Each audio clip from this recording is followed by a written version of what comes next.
Okay, there's really two parts to this question. First one is, how do I help my child to understand that he's done something wrong? Tricky thing with something right and wrong. We would hope that everybody has the same understanding of what that means, and we vary realistically quite a bit. To our children, especially, see our idea of what is right and wrong won't go deep enough to really motivate the genuinely good behavior, because that's conceptual. Right and wrong is conceptual. It happens. It's a thought about morality. It's philosophy. It happens in the head. So it's a little bit abstract.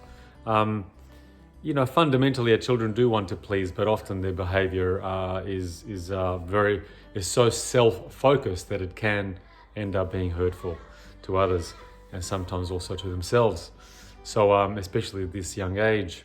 So as parents, we're constantly, repeatedly being asked to set some boundaries of behavior and to help our children to really connect with how their behavior impacts us, how their behavior impacts others.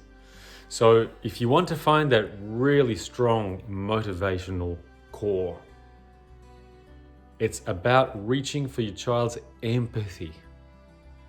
You want more than just your child behaving well because they want to do the right thing. That's a head thought. You deserve better than that. What you want is your child to feel so strongly for you that they can't help but behave in a loving and considerate and respectful way.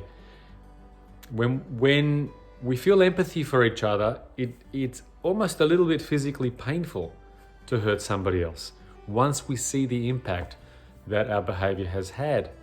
So now we're talking about a different level of communication, which is the emotional level of communication. Okay, sending and receiving feelings. That's the most powerful driver of what we call good behavior. That's the driver of good behavior that we can really rely on. Okay, it will be genuine and real and honestly heartfelt intended. How do you reach for that? When your child does something that feels hurtful to you or to somebody else, I want you to sit for a moment and go into yourself. Feel, how is your child's behavior wrong for you? Your emotions will tell you. What is it that you're feeling in here, in your body, around your heart, around your belly? Do you feel offended by your child's behavior? Do you feel hurt? Do you feel frightened for someone else that your child has hurt? Do you feel perhaps annoyed, a little angry? Begin by telling yourself the truth. This is very important. It is your foundation. Your emotional truth is your foundation of the most powerful communication that leads your child towards you. So connect with the emotion first, and then, so that your child can really feel you, let at least a little bit of your emotion show. Give language to your emotion, but also let it show in your voice and the tone of your voice and in the expression of your face. In other words, without being frightening and overwhelming to your child, remembering your child is very little and very vulnerable compared to you, but let some of the emotion show in your voice, in your face, and make a very clear statement about yourself, like this: son or daughter, when you do this behavior, I feel, and now tell your truth, I feel angry, I feel sad, I feel hurt. For example, as long as you're telling your truth and showing some of your emotion, that's what will connect most powerfully and most honestly. That doesn't work every time perfectly, but it works far better than every other technique in the books. Okay? Showing your truth from your heart. You have a much better chance that your child will feel you And that's what generates real empathy. Now, the second part of your question was, you're seeking an apology. But you said that you want a genuine apology because it's so easy for children just to give you the words that they think you want.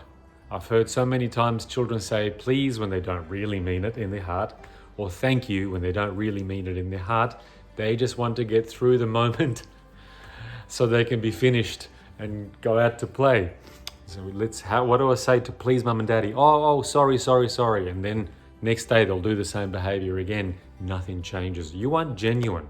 And genuine apology is what we all deserve, the one that's really heartfelt.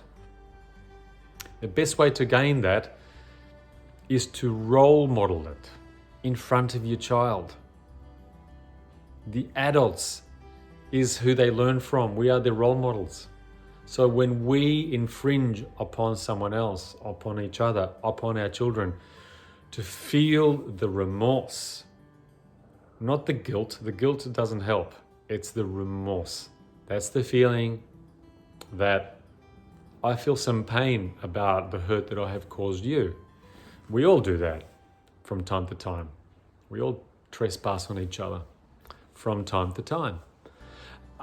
So when we show to our children how to say sorry in a heartfelt way and how to receive sorry in a heartfelt way, that's how they learn it really deeply, so that when they do apologize, they will actually mean it. It will be genuine.